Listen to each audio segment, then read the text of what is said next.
Olá, queridos, a paz do nosso Senhor Jesus Cristo.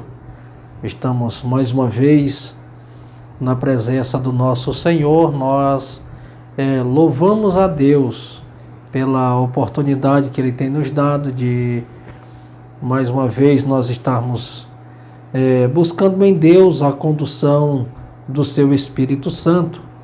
E é bem verdade que quando nós estamos dispostos a buscar a presença de Deus e nos apresentarmos a Ele com sinceridade, o nosso Deus ele vai se revelar aos seus filhos.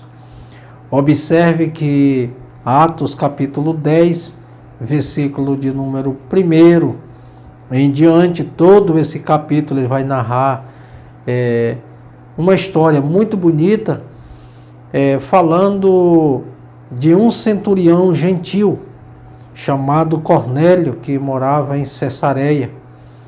Cornélio era um homem de Deus que fazia as suas orações a Deus, oferecia as suas esmolas, fazia o bem, e Cornélio era uma pessoa que era bastante respeitado onde ele morava. Era um centurião e sob o seu comando tinha 100 homens e os seus empregados, tinha pessoas que estavam a seu serviço. E numa das orações de Cornélio, a Bíblia diz logo no versículo 3 que estava ele orando, quando apareceu um anjo. E o anjo ele fez uma declaração a Cornélio e disse que a oração dele ela foi ouvida diante de Deus. Deus tinha ouvido a oração de Cornélio. E que Cornélio mandasse chamar Pedro, um homem chamado Simão Pedro, que estava em Jope, na casa de um outro Simão, um curtidor, e Pedro ia trazer a Cornélio orientações e recomendações que ia conduzir ele no caminho que ele já tinha decidido viver e andar. Ao mesmo tempo, Pedro está orando no alpendre da casa onde ele estava hospedado, e o Senhor trata com Pedro em uma visão. A Bíblia nos diz que Pedro estava orando e de repente ele teve uma visão de um grande lençol que descia do céu, e naquele lençol tinha vários répteis, quadrúpedes. E a voz que bradou do céu disse: Pedro, mata e come. E Pedro disse: Senhor, jamais colocarei alguma coisa impura na minha boca. E o Senhor disse: Pedro, não considere impuro aquilo que eu purifiquei. E Pedro, estando meditando naquela visão que ele tinha visto, aquilo significava. E de repente apareceu 3 homens procurando por Simão Pedro. E eles falaram a Pedro o que tinha acontecido, que o seu Senhor tinha enviado eles ali para que o conduzissem até Cesareia, para que ele trouxesse algumas explicações para o seu Senhor acerca daquilo que Deus já tinha falado com Cornélio. E Pedro ele começa a entender algo tão especial, que mesmo ele sendo um cristão, ele ainda tinha uns conceitos do judaísmo, ainda tinha uns conceitos religiosos acerca do que o judaísmo falara.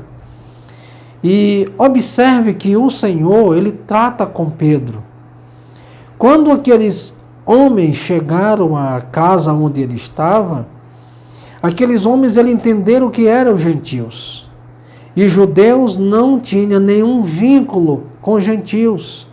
Não entrava debaixo do teto de um gentio, não se assentava à mesa de um gentio, não tinham comunhão com gentios. Logo nós observamos que todo aquele conceito religioso impedia que eles tivessem realmente algum tipo de contato, seja no diálogo, seja em partilhar alguma coisa.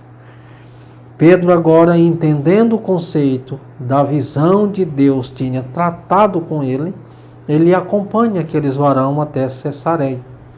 E quando ele chega lá, Cornélio, com a sua família e amigos mais próximos, já estão reunidos à espera de Pedro. E Pedro, chegando ali, Cornélio tenta se prostrar diante de Pedro. Pedro não aceita aquela forma de como o centurião se dobrou diante dele, uma forma de uma adoração, de um curvar-se diante dele. Pedro pediu que ele levantasse, que Pedro também era homem semelhante a ele.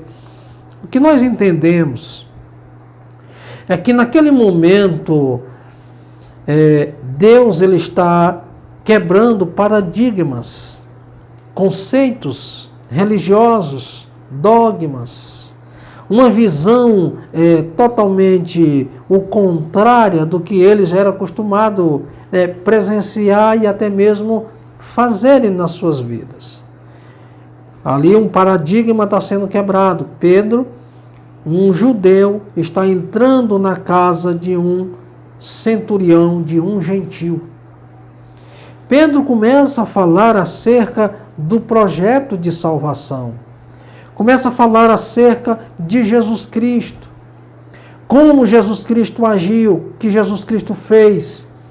Se nós observarmos o versículo 38 desse mesmo capítulo, Pedro faz uma declaração, diz que Deus ungiu a Jesus Cristo de Nazaré com Espírito Santo e com poder, o qual andou fazendo bem, libertando os oprimidos de Satanás, porque Deus era com ele. Pedro, estando falando na casa do centurião, falando da proposta do Evangelho, o que Deus produz através do Espírito Santo na vida do homem, essa mudança, essa transformação. A proposta do Evangelho é transcendental, quebrar barreiras, paradigmas, alcançar povos, juntar pessoas, independente da etnia, independente do credo religioso, uma vez tendo contato com o Evangelho, o Espírito Santo, ele tem o poder de transformar a vida das pessoas e conduzi-las à unidade, à adoração, um louvor, um culto a Deus. Então, a Bíblia diz que quando Pedro estava falando estas palavras, o Espírito Santo desceu e encheu todo aquele ambiente.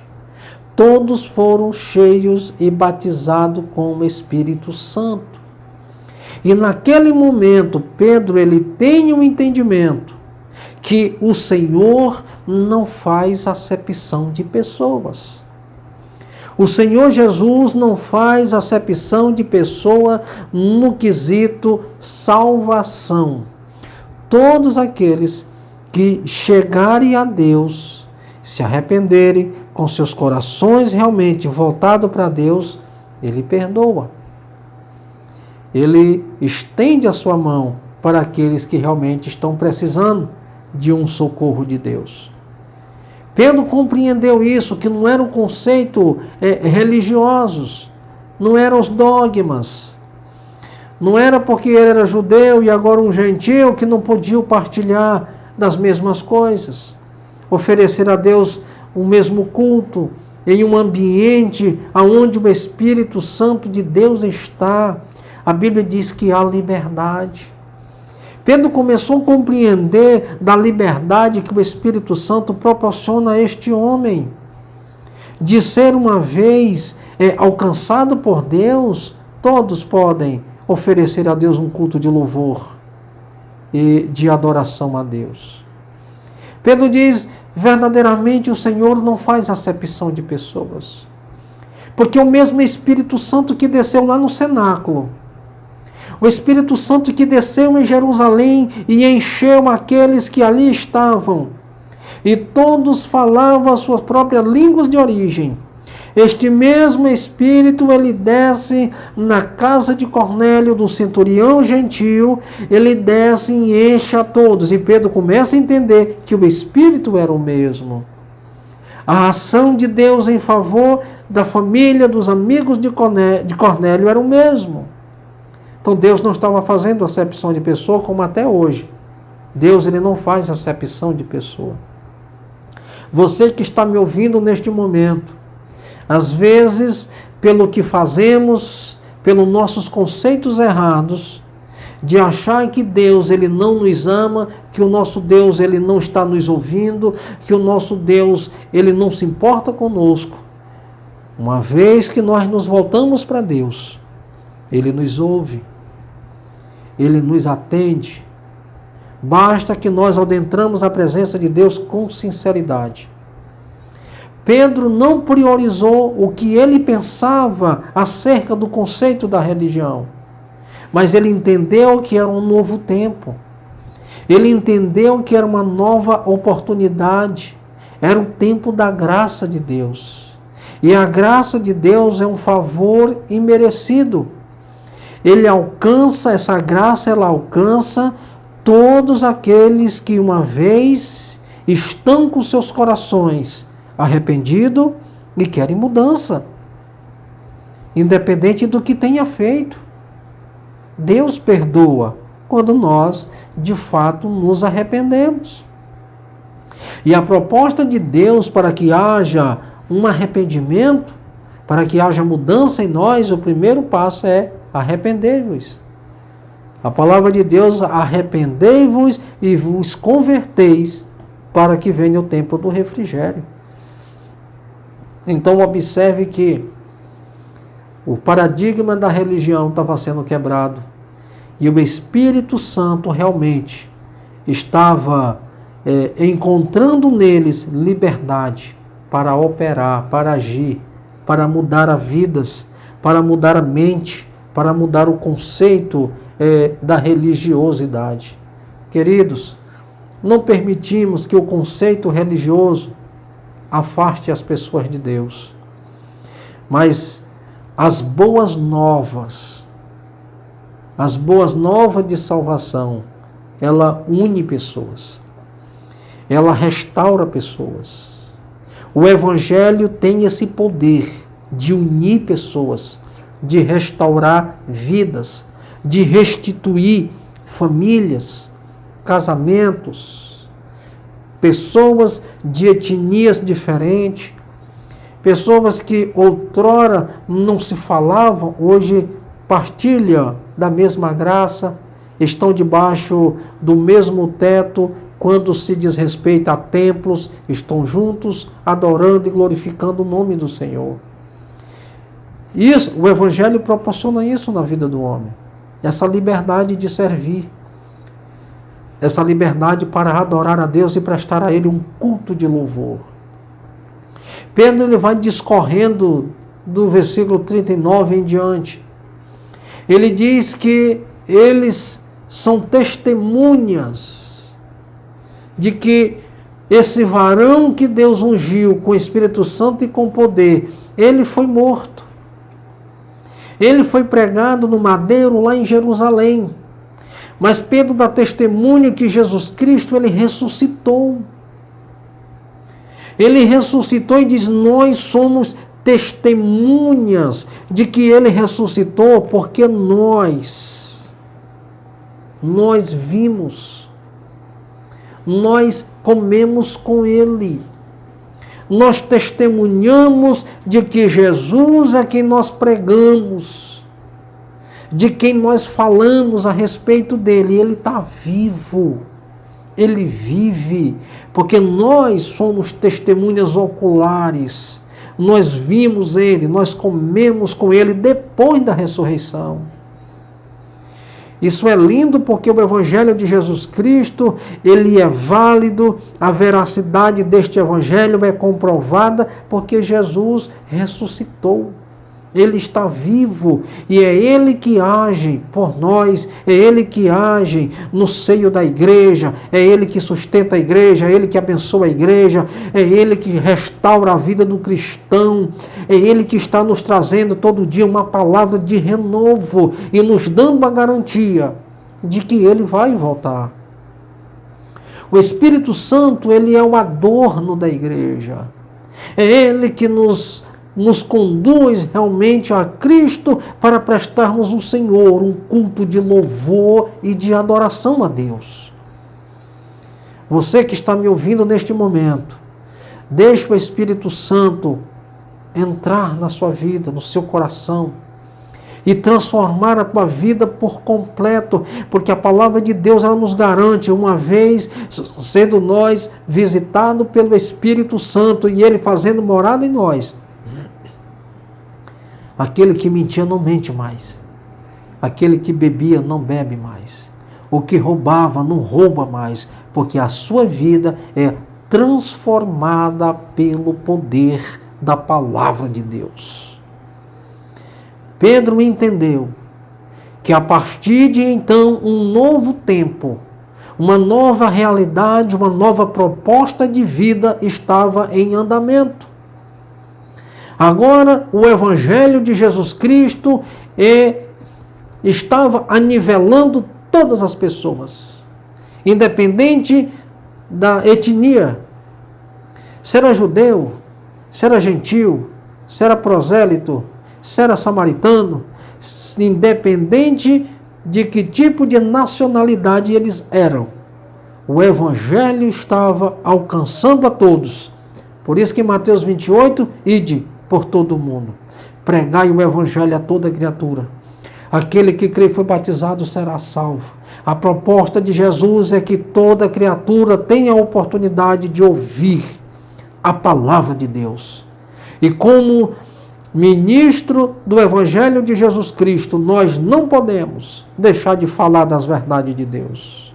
Queridos, nós estamos vivendo um novo tempo, o tempo da oportunidade, o tempo de graça. Não cesse de falar da palavra de Deus. Continue divulgando um Evangelho que transforma, um Evangelho que muda, um Evangelho que tem poder de conduzir o pecador ao arrependimento. Descer as águas do batismo para viver em obediência. Esse é o Evangelho que Jesus prega. Esse é o Evangelho que a igreja prega. O Evangelho que restaura o pecador. O Evangelho que leva o homem a se arrepender dos seus pecados. Não é um Evangelho de oba-oba. O Evangelho de Jesus Cristo é o Evangelho que conduz o pecador ao arrependimento, descer a água do batismo para obedecer a Cristo. Não é um Evangelho de faz de conta, não é um Evangelho que agrada, mas é o Evangelho que leva o homem a nascer de novo. Porque o Evangelho que agrada o homem, esse Evangelho não é pregado por Cristo. O Evangelho que é pregado por Cristo e o que Ele manda, que Ele ordena que a sua igreja pregue, é o Evangelho que vai de encontro com o pecador.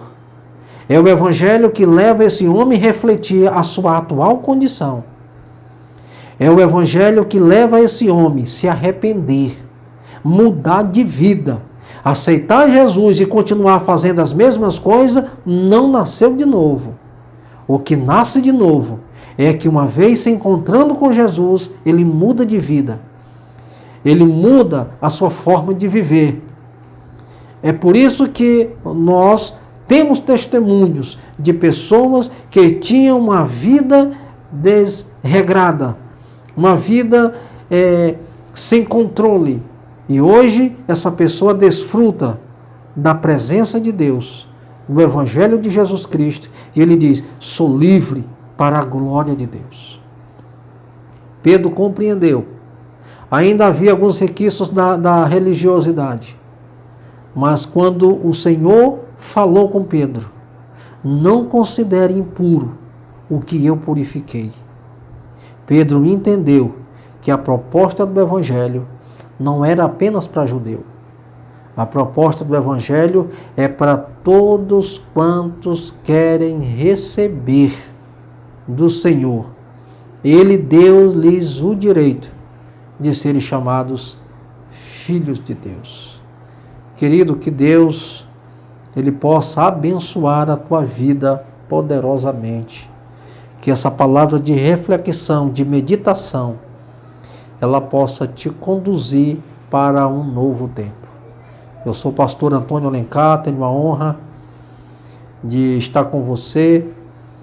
Você ainda que não é inscrito no nosso canal, que você possa se inscrever, você possa compartilhar esta mensagem, que você possa dar a oportunidade de Cristo entrar na sua casa, na sua vida.